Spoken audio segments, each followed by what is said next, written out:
right. So, okay, people are coming in. There we go. All right. Good morning, everyone. Open the doors a little early this morning, get everybody in. All right. We'll let everybody get to their seats, give everybody some space.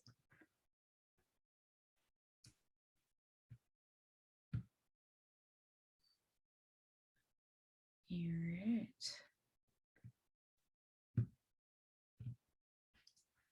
All right. So good morning, everyone. Welcome. Come on in. Give everybody just about another minute, and then we will get started on our webinar.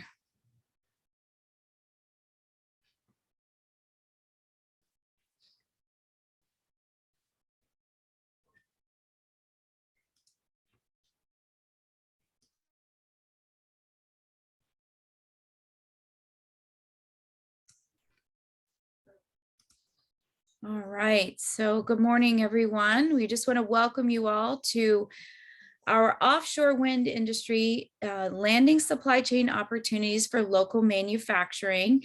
Today, we have with us Jennifer Downing. She is the Executive Director at the New Bedford Ocean Cluster, and also with us, Bruce Carlisle. He is the Managing Director of Offshore Wind at MassCEC. Notice how I go for the short version first, but is actually called Massachusetts Clean Energy Center. So we want to thank both of them and welcome them for joining us today. And they're the whole reason that you are here with us this morning and all of the intel that they have for you. Today's webinar is for us to explain a little bit more about the offshore wind industry that has finally arrived in Massachusetts. We will be looking at information to help you understand where will the components of the planned offshore wind turbine structures be manufactured, as this answer is crucial for our local communities and businesses, particularly our manufacturers that are interested to expand into new markets through participation in a diverse supply chain.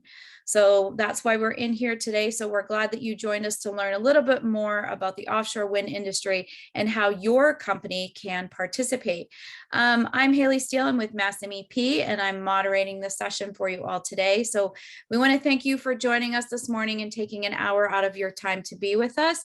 As you can see, we are currently in a webinar format, but you are able to engage with both of our speakers today and us at MassMEP. And the way that you can do that is you can use either the chat or the Q&A. So on the bottom bar, you will see there are multiple options. There's a chat bubble, which is a single bubble, and there's a Q&A, which is two of those little text bubbles that are together. We always say that if you're in the audience and you have a question, more than likely somebody else in the audience has a very similar question. So we really do strongly encourage you to pop your questions into the Q&A session.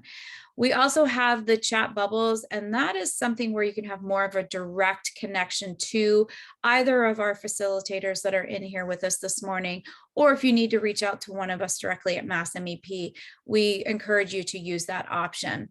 We do have an hour set aside for the event today. We feel it's plenty of time. We will be respectful of our panelists and also of your time. So if we do begin to run over for some reason, we will address your questions. Each of you did register to attend this event through an email, so we can address those questions through your email address and send them back to you directly. But we do think that we'll be able to get most of those questions, if not all of them, answered for you in the hour of time. If there is someone that you see will benefit from this, or you think as you're participating and listening to the content, we will have this webinar available on our website.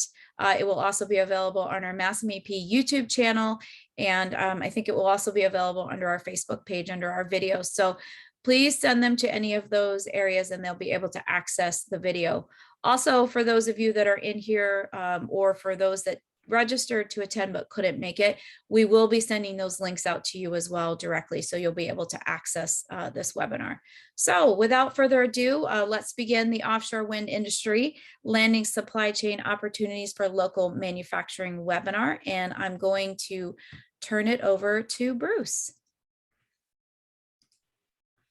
Super. Haley, thank you so much. Just checking everybody can hear me. Excellent, excellent. So good morning, everybody. Bruce Carlisle, Managing Director for Offshore Wind with the Massachusetts Clean Energy Center. A huge thanks to MassCEC for hosting us today and for being able to share an update on offshore wind in the Commonwealth and beyond. And always good to join my colleague, Jen Downing from the New Bedford Ocean Cluster as we work together to help develop and promote and advance the local and regional supply chain. Next slide, Haley. So first, just a few introductory remarks about Massachusetts Clean Energy Center, or as Haley said, MassCEC, as we're often referred to. We are a quasi-state agency, so we are not part of the executive branch directly. We're created by state law and governed by a board of directors, which does include some of the executive cabinet officials, but it also includes private sector representatives, skilled trade representatives, academic representatives, and NGO representatives. We've been through a reorganization and alignment to be able to directly support the Commonwealth in meeting its 2050 net zero greenhouse gas emission goal. And we do that through the four primary areas you can see here on the screen, including offshore wind, which I head up. Across all of these areas we work, we place an emphasis on diversity, equity, inclusion in our workforce, both internally and externally, on promoting technology development and commercialization in Massachusetts, and investing where we can lend a hand in that effort. Next slide, Haley. For the offshore wind program, our focus is in reducing risk for the industry, increasing confidence, and supporting the economic development and employment opportunities. And we do so primarily through these focus areas you can see here up on the screen. Today, I'll talk a little bit about that middle one, sector development, which for us means ports and infrastructure, supply chain, and workforce. Next slide, please. So offshore wind is going to be a significant part of the Commonwealth's energy future. We will not meet our net zero goals without substantial amount of offshore wind, and I'll talk more about this. But for Massachusetts and many other states up and down both the Atlantic coast and the West Coast, offshore wind represents a significant locally sourced renewable energy resource that is now cost competitive with fossil fuels, and in the US here truly stands to emerge as a sort of a game-changing industry. You can see here some of the projected both economic impact and workforce benefits that the industry is providing for not only Massachusetts, but other states and the US itself. Next slide, please. So you've probably heard, over years and years and years about offshore wind, and it has been a bumpy ride over the past decade or so. Sort of first with the Cape Wind project and that sort of stop and start, and then more recently with some of the permitting challenges that were sort of coming out of the federal government, but for good reason. They want to ensure that they're taking the right and careful look at these projects to ensure that they are going to be sited and operated with minimal impact and truly to be able to generate the renewable energy that we need. But we're finally here. We are at a point in time where this industry has now taken hold. We've got several major projects which have completed not only their permitting, but have closed their financing. We're talking about, $2 billion plus energy generation facilities that are now in construction. And the federal government, the Biden administration, has been a major champion for offshore wind has announced leasing goals and continues with competitive auctions for new areas. And it's really great to have that support at the federal level. But there are challenges that remain for the industry, and you can see some of them here. And I've just focused in on ports, on supply chain, and workforce. We will need substantial port infrastructure to be able to support this maritime industry. So while onshore wind is also big in the US, we are one of the global leaders. The size and scale of the offshore components really make this in some ways a sort of a distinct industry almost. The components, the towers, the blades, the foundations, other balance of plant components are just too massive to be able to be transported by road or by rail. They need to be moved by ocean-based vessels. And sort of similarly, while we do produce onshore turbine components in the US, and in fact, our big producer, we do not have any of the offshore component manufacturing here. So you can see here in the middle of the slide, the estimate is more than 2,000 turbines to achieve the 30 gigawatt by 2030 national goal. Currently, all of that infrastructure is being supplied by international suppliers. That will change, and I'll talk more about that as we go through my slides. Next slide, please. So a little bit about Massachusetts and the projects that we've procured, through the state. And I think a really important point here is legislation that was passed in 2016 and signed by Governor Baker, which created the sort of first state level competitive procurement process for commercial scale offshore wind. And in 2017, the first procurement resulted in the Vineyard Wind 1 project, 800 megawatts, as I reference here, which is currently under construction at prices that I think shocked many, both industry watchers and those who totally expected pricing to be similar to where sort of Cape Wind was.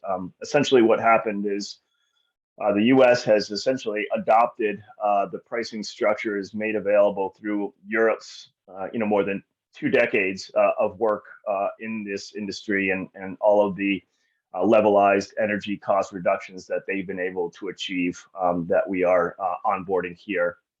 Mayflower Wind Project followed on.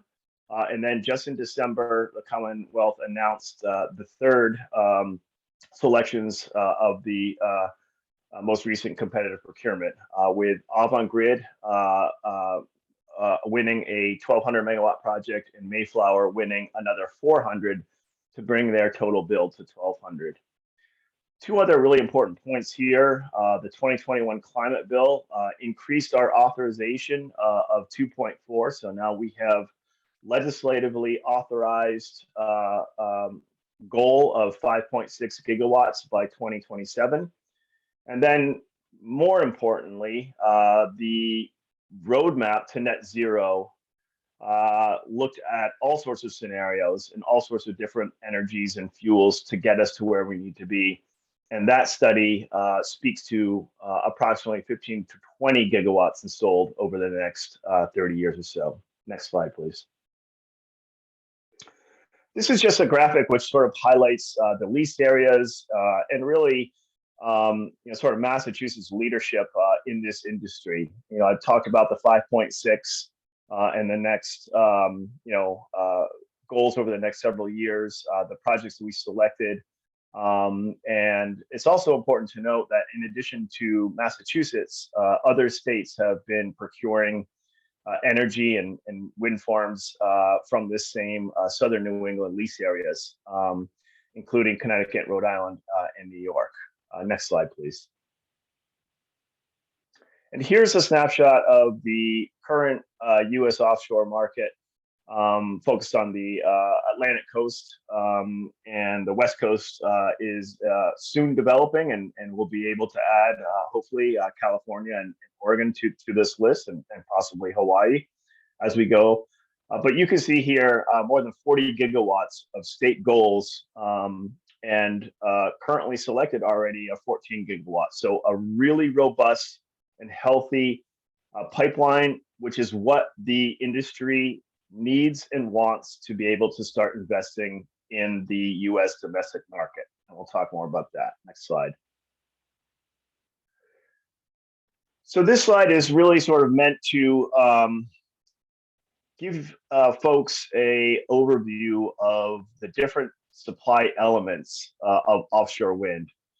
And you can see here that throughout the whole lifespan of a project, from the early engineering and permitting and planning and design, through the supply of the infrastructure of the components and balance of plant, through the installation and operation, requires all sorts of different supplies and services. For this audience, I highlighted the middle three here, which is the turbine supply, the balance of plant supply, and to some extent, a lot of the both portside and marine-based work that will go into it. And really important here is that, folks are familiar with the sort of tiering of the supply chain. We reference the turbine original equipment manufacturers and the tier ones here on this slide, which are the ones who essentially supply the big stuff, the blades, the nacelles, the towers. And then we work down through the tier twos, which essentially provide finish and components, and then tier threes and so on. So in Massachusetts, as the manufacturers begin to land here, they are looking for tier two and tier three and tier four partners in their commercial enterprises. The other really important point I want to make here is that we often look to the wind farm developers. These are the enterprises, the companies, the joint ventures that are, doing the financing and all of the work that goes into the build. They are involved in different methods of procuring their projects. So it's a little complicated, but I think that the takeaway here is that the opportunities for tier two and tier three suppliers are not necessarily with the developers. They are with these tier one and OEMs. And we can talk a little bit more about that. And I've got a couple examples in the next slides. So this looks, obviously it's a schematic and it looks a little confusing. But what I'm trying to do here is just illustrate graphically that while we talk about a nacelle, which is shown here on the left, and the rotor and the blades, and then at the bottom, still on the left side, the tower of these wind turbines, all of these different entities, these pieces, are themselves made up of sub pieces. And the same goes on the right, which is a electric service platform, Offshore. And then in my next slide, this is from the National Renewable Energy Lab's really good report on the offshore wind supply chain, and I'm happy to share that, or we'll make sure folks can get a link to it. This is essentially a glossary, if you will, an inventory of all of the subcomponents and pieces that go into a offshore wind farm. And I'm not going to read all this, and I don't expect you to read all this later, and we'll find ways to make this available for MassCEC members and others. But it really gives you a sense of what the different opportunities are. Next slide. And this slide is meant to really speak to the timing of these opportunities. So these are early days still. The US sort of commercialization of the tier ones and OEMs is really starting to happen. We're hearing about both firm commitments and sort of tentative early commitments of these OEMs and tier ones to start their US presence, including in Massachusetts as part of that Avant-Grid project, which was just selected. The cable manufacturing facility, which Prysmian Group is going to build at the Brayton Point Marine Commerce Center, which is a really big deal for Massachusetts. It's the first sort of tier one, European major supplier, and represents a large number of jobs and economic activity, and really one of the bases for generating tier two and tier three activity. And there will be similar opportunities as the GEs, the Siemens, the Vestas, and others of the world start to base their U.S. operations on the East Coast and to some extent maybe in the Gulf and West Coast, but lots of opportunities not limited to Massachusetts. Next slide. At MassCEC, we are focused on trying to support the advancement of the offshore wind supply chain. And we do that right now through a couple sort of initiatives and programs you see here on this slide. We maintain a supply chain directory. We've been supporting Vineyard Wind 1 and their Meet the Buyer, connecting them and working with and through the New Bedford Ocean Cluster with Massachusetts-based suppliers and service providers. We are about to release a Massachusetts offshore wind supply chain assessment report, and I'll talk more about that in the next slide. And we are also poised to begin a supply chain assistance program as we get into the fall of 2022. Next slide, please. So I mentioned the assessment. We had, through a competitive RFP, brought on a team of consultants, the Exodus Group and VW Research Partnerships, who did a fantastic job for us, helping to sort of put together and assess how Massachusetts sort of stacks up to be able to compete for these opportunities. And it begins with articulating, as I sort of did earlier, the taxonomy of the offshore wind farm, and then assessing our capabilities, which also include a survey of more than 400 companies that VW Research Partnership did, and then assessing our strengths and potential gaps, and culminating in a series of recommendations for state-led investments and initiatives. So really looking forward to getting that out in the coming month. And again, when that's final and out, we will share that around. Next slide, please. The other piece of this is working with, again, through a competitive process, Green Tree Consulting Company and MassCEC on a initiative to really work to engage suppliers and service providers. And that includes things I mentioned before, opportunities for supply chain forums and events on hands-on direct assistance for European tier ones as they look for different opportunities here. And as I mentioned before, the supply chain assistance program, which we look to roll out in the coming months. Next slide. So we also are very involved in supporting the development of ports and infrastructure. We designed, engineered, commissioned, and operate the New Bedford Marine Commerce Terminal, which is a 30-acre marshaling port in the Port of New Bedford, currently leased to Vineyard Wind and Mayflower Wind. We've done some port assessment work where we're looking at the facilities that are available for the industry, both on the South Coast, Metro Boston, and up on the North Shore. And then recently, legislation creating a offshore wind industry investment fund, where we currently have a $50 million Ports Challenge RFP out on the street, where we're looking to leverage our state funding to drive investment in bringing other offshore wind ports into operation and realization in the Commonwealth.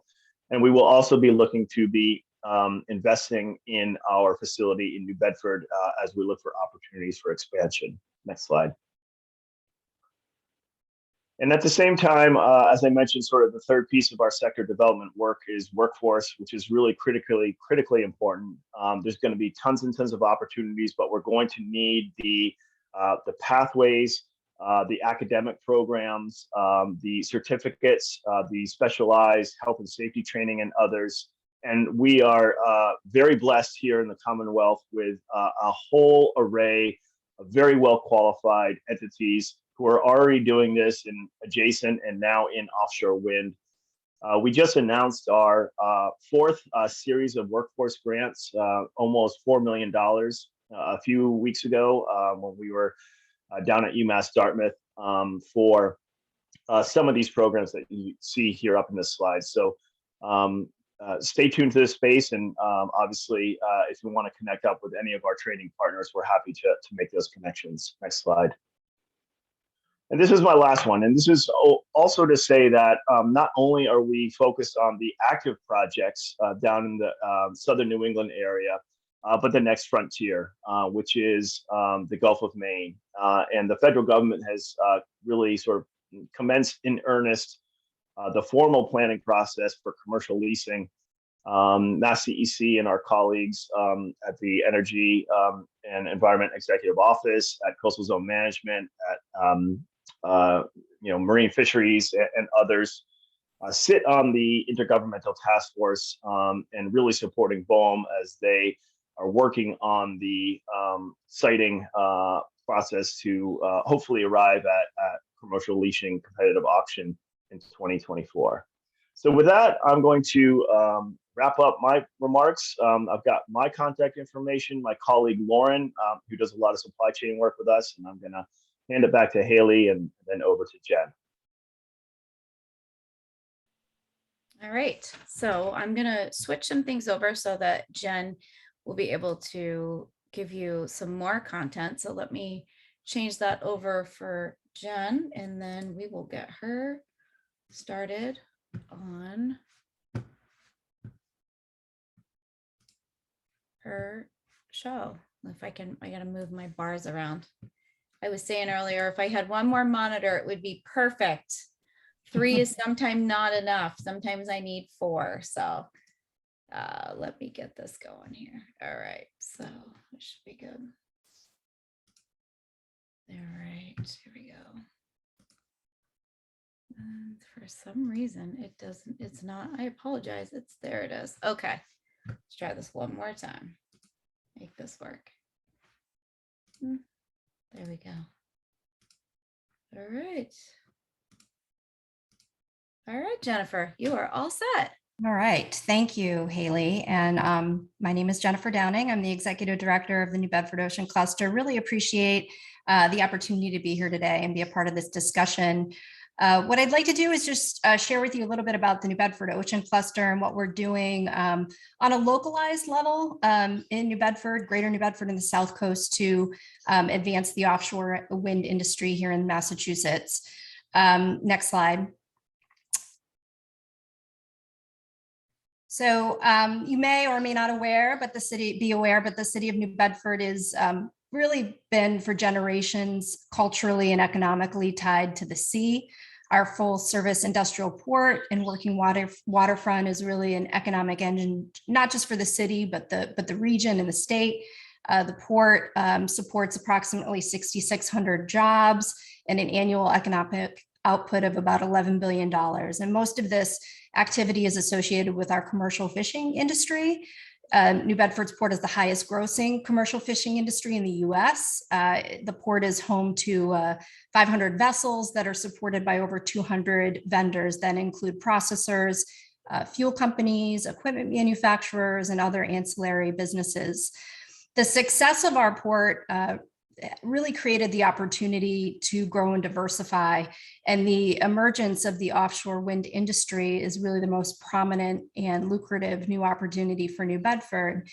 Because of New Bedford's geographic proximity to federal offshore wind leasing areas, its key port infrastructure, which Bruce showed the map of the location and the proximity from New Bedford to these leasing areas, and also talked about the New Bedford Marine Commerce Terminal.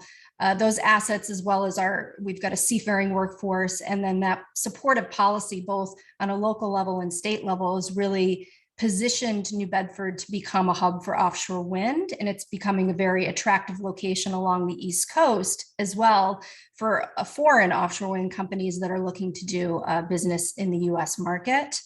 As Bruce described, we've got 3 projects that are staging and deploying out of New Bedford, the Port of New Bedford at the Marine Commerce Terminal, Vineyard Wind 1, and both of Mayflower Wind's projects that are in the pipeline. And then Avangrid Renewable has committed to locating their operations and maintenance facility in New Bedford as well. Next slide, please. So New Bedford's advantages and the momentum that we're seeing around the industry really signaled to many here in New Bedford that the creation of a formal ocean cluster modeled after what has been successfully done in Europe and other areas of the world would really serve to increase the city's economic growth and to help solidify our position, not as just a fishing port, but as a true ocean economy. So thanks to the foresight and the leadership of the Mitchell administration and the New Bedford Economic Development Council and the New Bedford Port Authority, the Ocean Cluster was formally launched in the fall of 2021. The Port of New Bedford is our focal point, but the New Bedford Ocean Cluster does see itself as a regional and statewide initiative with our port at the geographic center. Our approach is to work collaboratively with the private sector, public sector, and academic institutions to establish New Bedford as a leading ocean economy on the East Coast. We have a strategic focus on 4 industry pillars, which I've noted there, and offshore wind is obviously one of those. And because we know when you look at successful clusters around the world, the most successful are those that intersect various industries.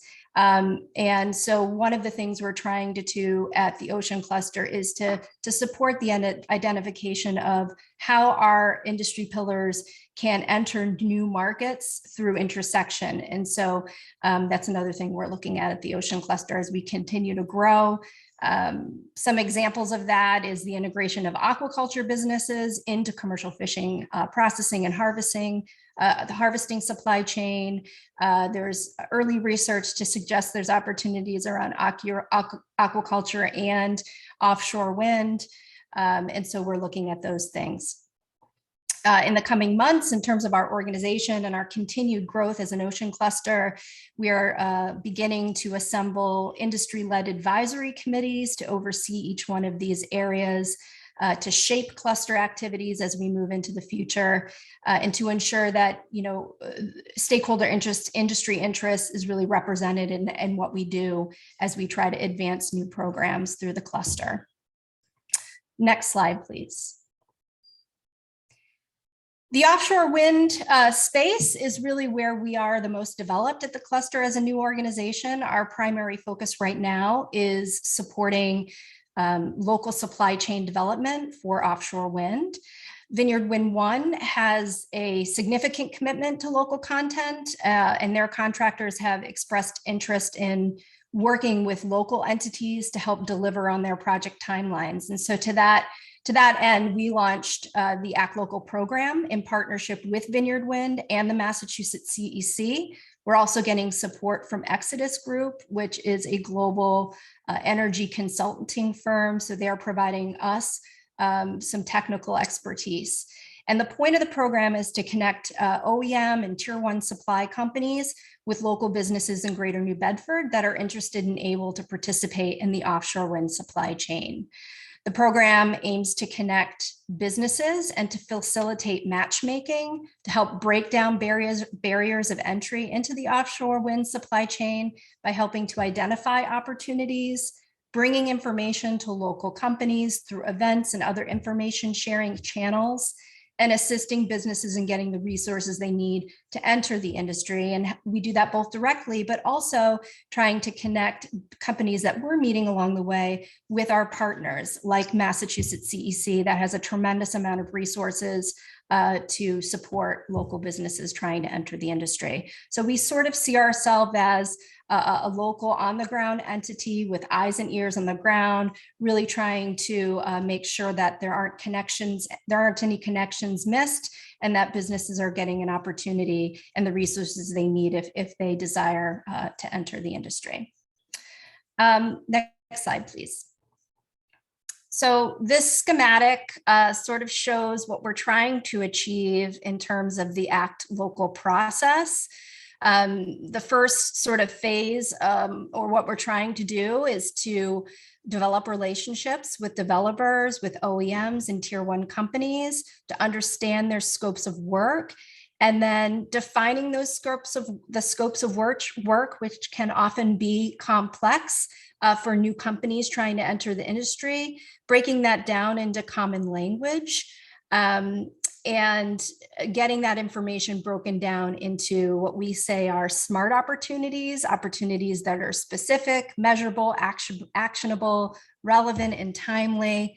And we record those in our online portal.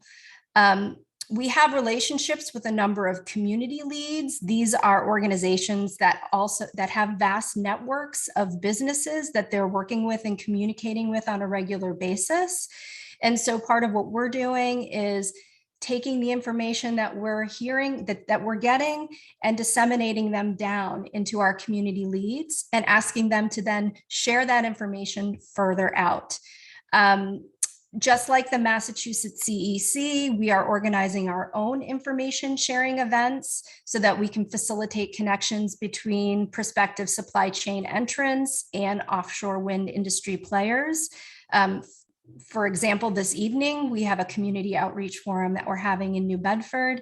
And really just doing what we're doing here today, talking about the MBOC, our Act Local program, having businesses. We have businesses that are already working in the offshore wind industry. And so highlighting these businesses as case studies for other companies so that these opportunities start to become real for them. So we're doing that this evening in New Bedford. While we're going through this process, the MBOC is continuing to just do that grassroots, on the ground, making phone calls, meeting with companies, taking tours of companies, so we can continue to have a really good sense of the landscape. And again, just be able to be that liaison or bridge between what developers, top tier suppliers are needing and what the local business community can provide. This is still very much what we're trying to do with Act Local is still very much in a proof of concept phase. But I can say that the momentum and the interest that we're experiencing from the local community has been really positive.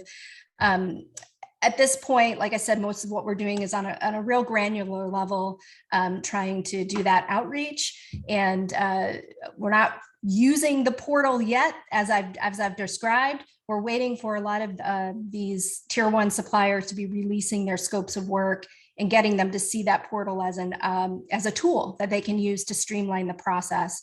I think if we have this webinar in another 6 months, I'll have a better sense of how we're doing in that regard. But right now, momentum is really good, and it's an exciting time for sure in the state and in New Bedford around this industry.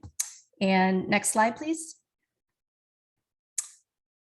So that is my contact information there. Again, I really appreciate the opportunity to be here and to introduce you to the New Bedford Ocean Cluster and what we're trying to do on a local level. Happy to answer any questions, and please reach out if we can be of assistance to you and your company. All right, so we are going to move into, there are a couple of questions that have come up. We also have with us on our panel with us today, we have our own representatives from MassCEC as well. So they might be able to answer some of these questions, but these are some questions that we had that were brought into us ahead of time. Obviously, we've been speaking to this for quite a while now as an organization. And so we were fortunate enough that people were able to provide some information to us. So, I know this is a great one. So if I'm interested in being a potential supplier, should I register on the CEC and the NBOC site? That's a great question. Yes, I would say absolutely. We are using the site, the MassCEC Offshore Wind Supply Chain Directory, really pointing industry, offshore wind industry, to that site as they look to, either enter the U.S. market, or if they're in the U.S. market coming from the Gulf of Mexico or otherwise, as one of the first points where they should be looking for potential partners. So I would say absolutely. Yes, and I echo that for sure. All right, great. All right, so let's get into some of these questions. The first question we have is, what is the Commonwealth Offshore Wind Industry Investment Program? And then it's a two-part after that is, what benefits does the program offer to manufacturing businesses? And what is the process to begin, or what is the process to begin participating? Sorry. Yeah, Haley, I think I'll take that one. It's a little complicated, and it sort of points back to what's going on at the State House. But I guess I'll have to answer it in a couple parts. The first part is in December of 2021, in the COVID relief bill that the legislature passed and the governor signed. There was the inclusion and creation of a fund at MassCEC called the Massachusetts Offshore Wind Investment Fund. So it created the fund, and then another section of that legislation appropriated $90 million specific for port and infrastructure in offshore wind. Of that 90 million, $10 million was earmarked for a Massport controlled site in the Ray Flynn Marine Industrial Park up in Boston.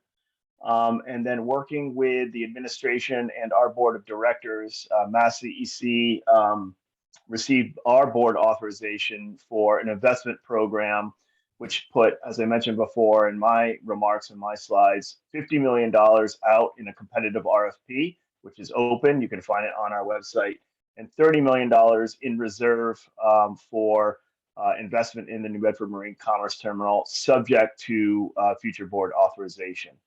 So that's part one. Part two is there are a number of other pieces of legislation that are making their way through they've made their way through the House and the Senate, and they are now in conference committee, and the clock is ticking as we speak, wrapping up in the last days of June here, and the session ends in July. The House bill, which is really focused on offshore wind, included language that had a similarly titled a Commonwealth Offshore Wind Industry Investment Fund, which included language for promoting employment opportunities, innovation, development, manufacturing, and commercialization. That House bill needs to be resolved with the Senate version, which was more of a broader climate bill, not specific just for offshore wind. And so I can't really speak to where the legislation will end on that. But obviously, if it, whatever passes, MassCEC will respond accordingly, and certainly be engaging with partners and stakeholders as we think about and potentially develop future programs. All right. And then a question that has just come in from the audience that says, this is Neil, I represent a UK cable manufacturer with a US facility in Chelsea, Mass. Is the offshore wind industry still open to alternative cable suppliers? Yeah, I would say yes. And I'm not familiar with Neil's company, and I would encourage Neil to reach out to both myself and to Jen Downing to better understand. There are some, being a sort of marine cable situation, and different sort of configurations. So there are cable opportunities both from what we call the inter-array, which sort of aggregate the energy from the turbines, collect them, and then the export cable, which is essentially the main connection from the offshore electric service platform to the onshore substation. There's also plenty of wiring and componentry needs for within the turbines, within the offshore and onshore electric service platforms. So yes, I mean, these are energy generating facilities, and there is lots of cabling and wiring needs. Okay. All right, so kind of in line with that, a question that came in was, will parts, components, supplies, services continue to be in demand for the lifespan of the wind farms? So an example such as like replacement parts. Yes, yes. I mean, I'll just speak to that. I think any technical system requires routine maintenance to ensure that it's efficiently running, and offshore wind is no exception. So there is anticipated, yes, regular maintenance, assembly, inspection of the turbine, and there will inevitably, I mean, these assets are huge and they're in really tough conditions out in the sea, and so they need repairs and they need maintenance. Everything from filter replacement, connection piece replacements, cabling replacements. And that phase, the operations and maintenance phase of a project, is really the longest phase, right? It's 25 years of potential jobs and maintenance needed. So yes, to that. All right. So do either of you collaborate with other states currently planning for the offshore wind development? Yes, we actively do. We've work sort of hand in hand with our colleagues in Connecticut and Rhode Island and New York, and up in Maine and New Hampshire and beyond, on any number of different sort of topics and initiatives related to offshore wind. In supply chain development, we've done some sort of tri-state supply chain forums, and are exploring opportunities for sort of shared workforce development initiatives, but lots of active communication, and I think we are still exploring meaningful collaborations. All right. So this might be a question, do you know, or do either of you have any insight on if developers or OEMs offer incentives to market participants working to increase diversity in their business? It's a great question. Yeah. Yes, I mean, so diversity, equity, inclusion is a big value and priority, I think, of the industry overall. I was in the UK last week, and that was said over and over again about the importance of equity, diversity, and inclusion as projects continue to move forward. And I think the same is here in the United States. A lot of developers have built DEI requirements into their PLAs. Each project is a little different, but yes, this is a big priority for the industry. In terms of specific incentives, maybe Bruce could speak to that, but I do know, obviously, if your company has a plan in place around DEI, you're going to be viewed, I would think, as a stronger candidate as you're continuing, as you potentially bid for projects. But Bruce, if you know of any specific incentives. Well, I guess there's sort of two pieces to that. One is, how the developers tender and contract. And, we know generally about how do they do that, but we don't know specifically about what sort of terms or in sort of internal prioritization or incentivizing they're doing in that. We do know what Jen just said, which is, DEI and access to opportunity is absolutely a priority, not only for the developers in the industry, but, for the Commonwealth and our partners. The workforce grants that I just mentioned, where we, the Commonwealth put about $3.5 million on the table. We did also receive some cost share funding from both Vineyard Wind 1 and Mayflower, each contributing $125,000 to that portfolio of investments and incentives to create the workforce training opportunities. And I guess I would point folks to the recent press release if they're interested in what programs and projects just got funded. All right. That's great. So definitely keep it on top of mind is what's important as an organization. How and when can we expect developers and OEMs to begin issuing RFPs? I mean, you started to see them already, and I really want to take the opportunity to commend Vineyard Wind because as they were going through their sort of tendering process and actually going through it again, I mentioned at the top of my remarks a little bit of the delay in their federal permitting process, which unfortunately had some cascading impacts on their their investments and their tenders and their contracts.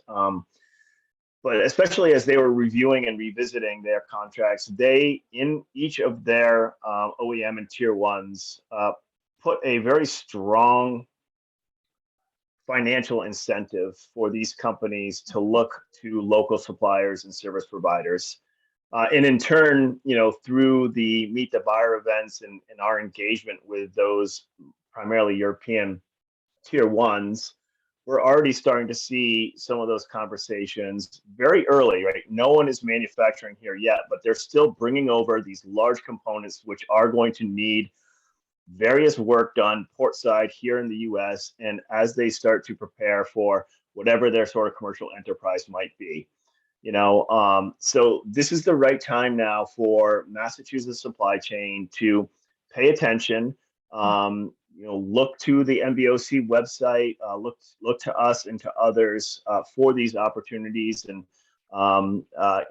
we are more than happy to meet with a company and to sort of talk through where we might advise them and try to connect them up with others in the industry as they explore opportunities.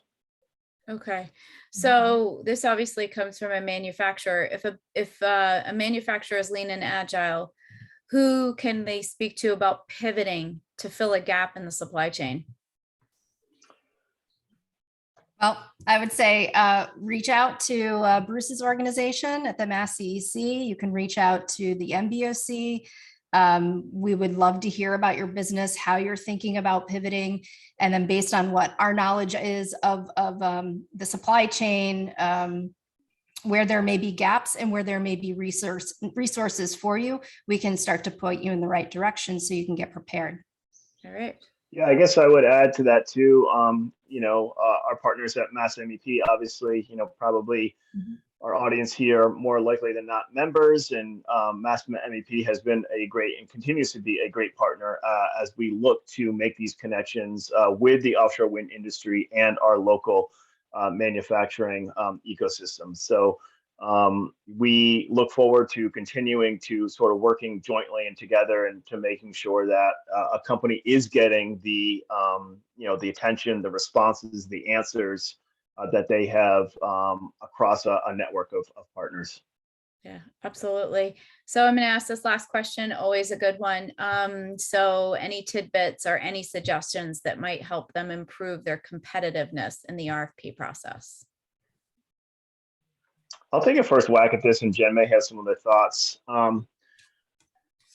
This is really what we're hoping to achieve with our supply chain assistance program. A lot of these European entities have really rigorous, almost pre-qualification criteria that companies are going to need to demonstrate, perhaps before they're even eligible to bid for contracts. And it runs the gamut of sort of business practices, having the right sort of insurance and other credentialing. It has to do with health and safety plans, quality assurance plans, diversity and equity and inclusion plans, understanding and demonstration of ability to sort of perform. Obviously, if it's not in the offshore wind, in an adjacent sector, et cetera, et cetera. So we are going to be providing opportunities, working with some partners to work with Massachusetts-based suppliers, do some internal assessments, provide some recommendations, and then hopefully point them to some resources to help improve some of their business competitiveness for offshore wind. Yeah, I have, that's exactly the point I was going to make, is that there are a lot of policies and certifications and requirements that technical requirements, financial requirements, diversity and equity and inclusion that are going to be expected of companies. And so it's not too early to do your homework to find out what these are and to be proactive about asking questions and getting the resources you need so that you can be prepared. Excellent. All right, well, that's all I have for questions. Thank you, Jen, and thank you, Bruce, very much. This was very informative for us as an organization at MassCEC, and I know there was a lot of our staff on here that were able to listen in to get a little bit firmer understanding of how this whole process is working and how we can benefit our manufacturers, like you said, Bruce, and making that connection and keeping them involved in the loop and knowing, what solutions we might have for them. Making the connections to you will make sure that after the event, we will have all of your information available. We have a website, masscep.org, and then obviously we have our resources page, and then under that we have a connection corner. So we'll make sure that your information is available on there so that people can connect to you and access your information. I do know that Judy had put some information in there. Judy is our Senior Director of Public Affairs, and she just said that MassCEC is a community lead for the MBOC, and we will be monitoring the RFP process. As suggested, definitely register on both sites if you're interested in being a potential supplier, and reach out to any of us if you have any questions. Judy did put her email address in there, but we will have this available on our website. So if anybody has any questions at all, it'll be available there, and you can reach out to us directly and have conversations with any one of us. So Jen or Bruce, if you need to, at the MassCEC side, you can reach out to Judy or Sean, and we'll get you connected. So thank you, everyone. Thanks, Jen and Bruce. Thanks for joining us this afternoon. And we'll give everybody a couple minutes back before the 12 o'clock hour. Get an extra 5 minutes on your lunch break today. And we'll hopefully everybody enjoys this beautiful holiday weekend, has a nice long weekend, and enjoy their vacation. So we'll see everyone next time. All right. Thank you. Have a great day. Thank you so much. Take care now.